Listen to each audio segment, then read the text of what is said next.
bonjour, bienvenue dans ce Culture Mag, le journal des arts et des spectacles. Dans la petite demi-heure que nous allons passer ensemble maintenant, eh bien, il va être question de cinéma, de séries télé et de mode. De la mode d'abord, à Gaza, les femmes veulent une mode islamique trendy. Une jeune entrepreneuse vient d'ouvrir une boutique pour femmes voilées où l'on trouve de la couleur et des imprimés. Au sommaire également du cinéma avec les premières images du nouveau film de Paolo Sorrentino. Il a été couvert de prix avec La Grande Bellezza. Il a dirigé Sean Penn dans This Must Be the Place. Il a révélé la personnalité trouble de Giuliano Andreotti dans Il Divo. Que va-t-il nous réserver pour son prochain film? Paolo Sorrentino, c'est ce que l'on va voir. Et puis, nous passerons à la série télé avec un ovni, réellement un ovni, une série où l'on ne voit ni couleur presque, ni baiser, ni rire, ni rien de classique, une série ultra-orthodoxe. C'est Les Shtisel, c'est un peu comme dans La Famille à Dallas, mais en mode juif religieux. Voilà pour le sommaire. Merci de votre fidélité. Comment la mode arrive-t-elle dans les milieux religieux, juifs ou musulmans d'ailleurs? Que signifie-t-elle? Comment s'adapte-t-elle aux injonctions de la loi divine? À Gaza, la jeune Nermim Demiat a trouvé la voie. Elle vient d'ouvrir une boutique baptisée Mode Voilée, la première enseigne de ce genre à Gaza City. Nermim Demiat propose donc des voiles intégraux, des vêtements très couvrants, colorés, imprimés, brodés. Une petite révolution à Gaza qui ne passe pas très bien. D'abord, eh bien, parce que ces vêtements coûtent très cher. Et puis ensuite, parce que, selon certains, ils dérogent aux injonctions de pudeur. On va quitter Gaza, on va partir maintenant à Jérusalem, mais on va rester dans la pudeur parce qu'une série télé va sortir en DVD en France. C'est la série Les Shtisel. C'est un véritable ovni, l'histoire d'une famille d'ultra-orthodoxes juifs religieux. L'on ne voit pas de scène de baiser, pas de vêtements courts, pas de couleurs. C'est un ovni, véritablement un ovni passionnant qu'a regardé pour nous David Gombin. In the heart of Jerusalem, in an isolated community, a father and his unwed son share an apartment, their memories and their dreams. Encore une série israélienne qui débarque en France, mais cette fois-ci d'un genre réellement révolutionnaire. Son titre, Les Shtisel, une famille à Jérusalem, du nom de cette famille de religieux ultra-orthodoxes. La vie des Shtisel est comme celle des Ewin dans Dallas. Elle parle d'amour, d'envie, de désir, de trahison, d'ambition, de jalousie et d'argent. Sauf que cette famille ultra-orthodoxe nous emmène dans les ruelles du quartier très fermé de Mea Shearim à Jérusalem. Et que, contrairement à d'autres séries, on n'y voit aucun baiser, aucun décolleté, aucune scène de sexe, de violence, de rire et même presque aucune couleur. Tout, absolument tout, repose sur les sentiments et les émotions. Et c'est passionnant. Et en cela, cette série bouleverse les codes traditionnels de la télé.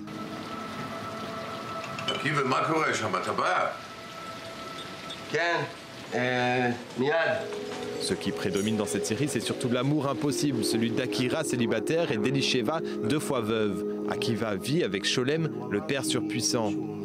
Dans la lignée du film Le cœur a ses raisons de Rama Burschen, cette série nous plonge dans le monde des juifs religieux ultra-hassidiques. Des personnages qui tentent de concilier leur vie quotidienne aux contraintes imposées par une société ultra-rigide.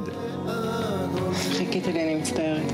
אבל הנה, בת, נראה לי שאני אפגש איתה שוב. אתה מבקש רשות או עצה? היי, מה זה? Filmé d'une façon remarquable, Les Shtisel ne tombent jamais dans le sitcom. D'ailleurs, Alon Zigman, son réalisateur, vient du documentaire, ce qui explique le sérieux des recherches d'entreprise et la précision avec laquelle il décrit le monde ultra-religieux des Haredim. Filmé partiellement à Mea Shearim, l'un des quartiers ultra-religieux de Jérusalem, le tournage n'a pas été de tout repos. Dès le premier jour, les passants s'indignent d'une maquilleuse poudrant le visage d'un homme, ce qui est contraire à leurs règles. Ils chassent l'équipe du quartier. Dès lors, les scènes extérieures sont tournées en caméra cachée et les membres de l'équipe sont exclusivement masculins et déguisés en religieux. מי? הבת של גוטליב. איזה גוטליב? ההוא עם הגרביים של הכדורגל? שאני אספר עם מי אתה מוכן להיפגש, אה? אני אשמח לשמוע, באמת, אבל... Tout a contribué à faire de Shtisel un carton en Israël. La qualité de la réalisation et du scénario loué par la presse, sans parler du casting irréprochable. On y retrouve la star hollywoodienne Ayelet Zurer dans le rôle d'Elisheva ou encore Michael Aloni, que vous avez peut-être vu dans Le Policier de Nadav Lapid. היי, מה זה? צריך לדעת מתי להביא את המוח, מתי להביא את הלב. אני לא מבין את זה. שתצל, אני מאוד עסוק. אבל אבל יש לי עוד אלמנות אם אתה רוצה.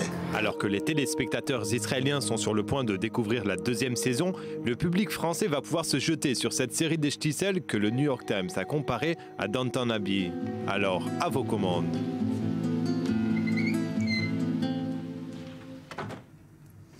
La preuve que les émotions sont parfois plus fortes que les images. C'est disponible en DVD et aussi sur iTunes. Pardon. À suivre notre focus cinéma. Pour l'heure, le highlight du jour, la photo scientifique, Daniel Campos.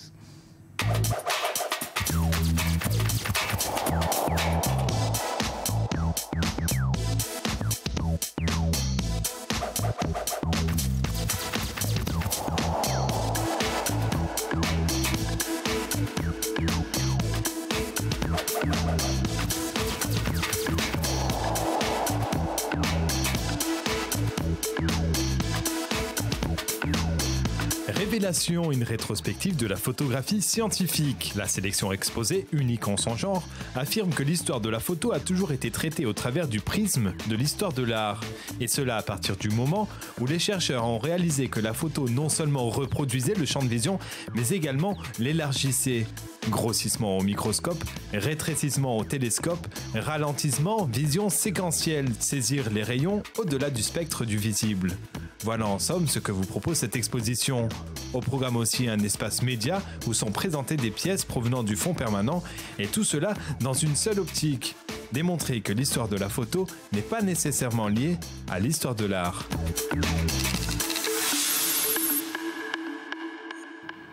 Du cinéma maintenant avec la suite à Paris du festival du film israélien. Parmi les longs métrages proposés, il y a celui de Sophie Artus qui est avec nous pour en parler. Bonjour, merci Sophie Artus d'être là. Alors votre film est titré Vallée. C'est un drame entre adolescents en déshérence, un drame d'amour, d'amitié, de pauvreté.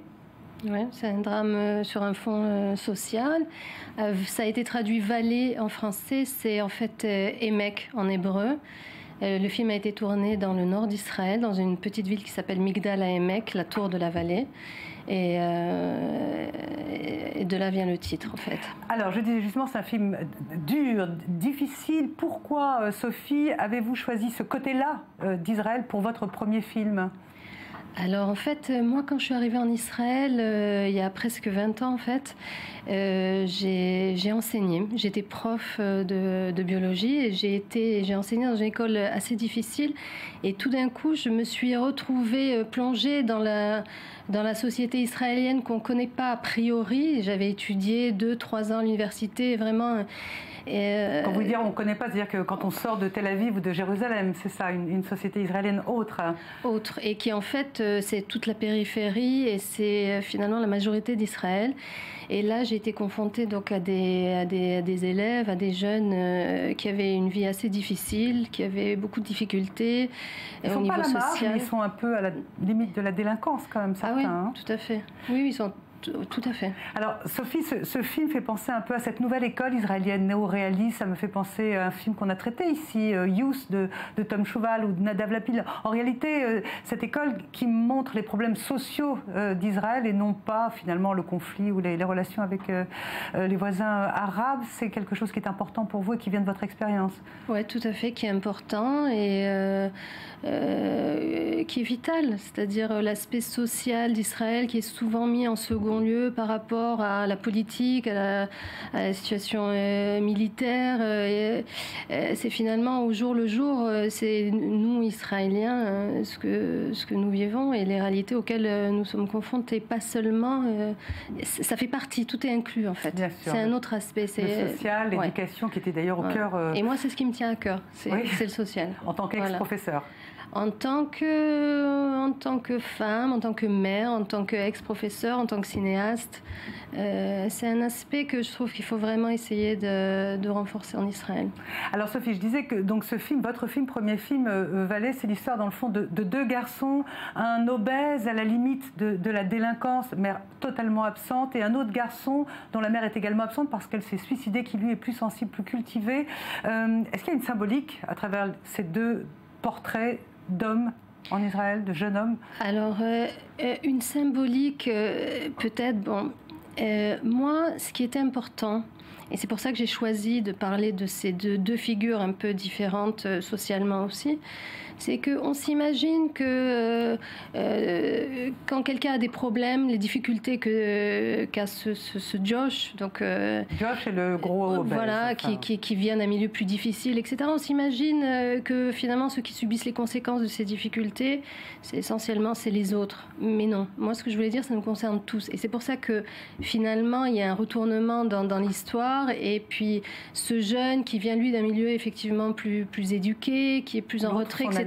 Il est complètement happé et il est pris dans les tourments de son copain, enfin de tout le monde, de l'autre. Oui. Valais donc se passe dans cette école et dans cette petite ville comme ça en banlieue. C'est vraiment, si c'était transposé en France, ce serait la chronique presque de jeunes à la limite de la délinquance.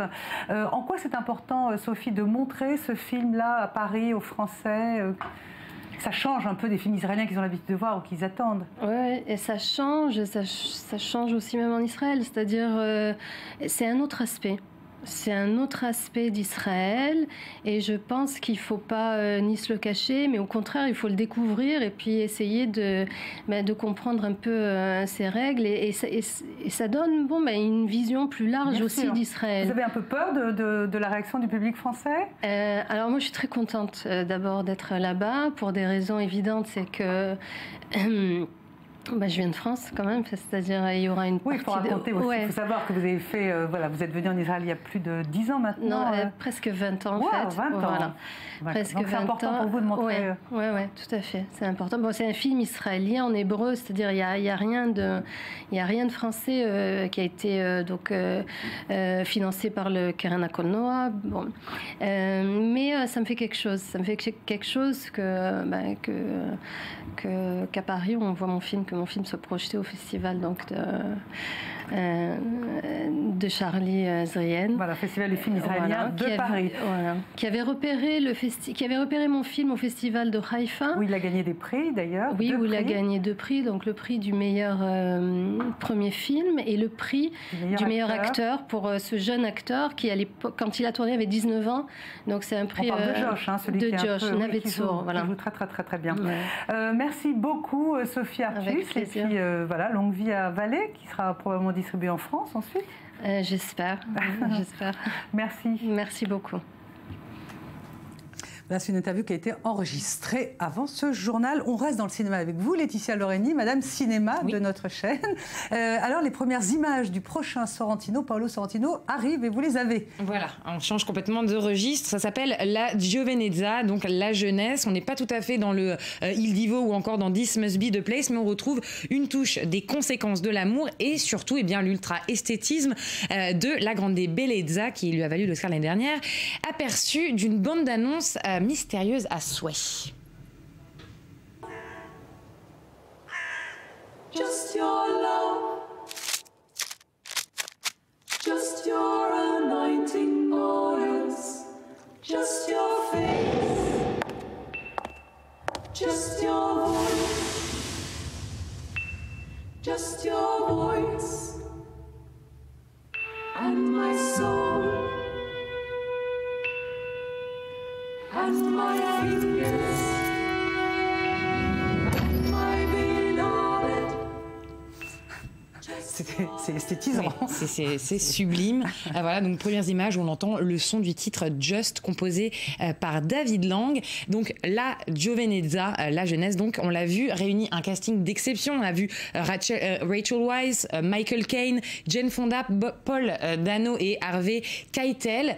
L'histoire de ce film dont on comprend pas bien les images en tout cas, c'est donc l'histoire de 2 vieux amis de 80 ans qui passent des vacances dans un hôtel situé dans les Alpes. L'un réalisateur, l'autre compositeur de musique à la retraite. Le premier s'attarde à l'écriture de son dernier scénario qui va certainement être le dernier de sa carrière.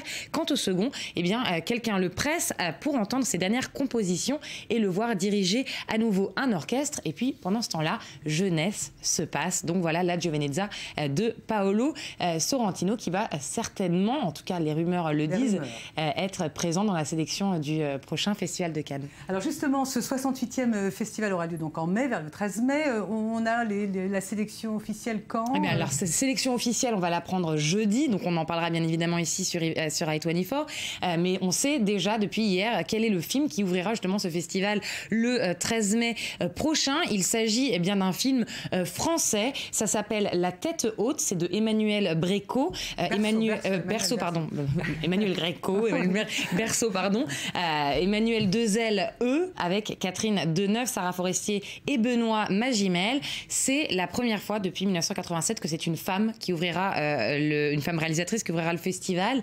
La dernière, c'était Diane Curis avec Un homme amoureux. Selon Thierry Frémaux, c'est une belle façon de commencer ce festival avec une œuvre différente, forte et émouvante. Ouais. Très content. Merci beaucoup Laetitia Loreni. À demain, même heure, juste après, c'est l'info qui continue sur i24 News.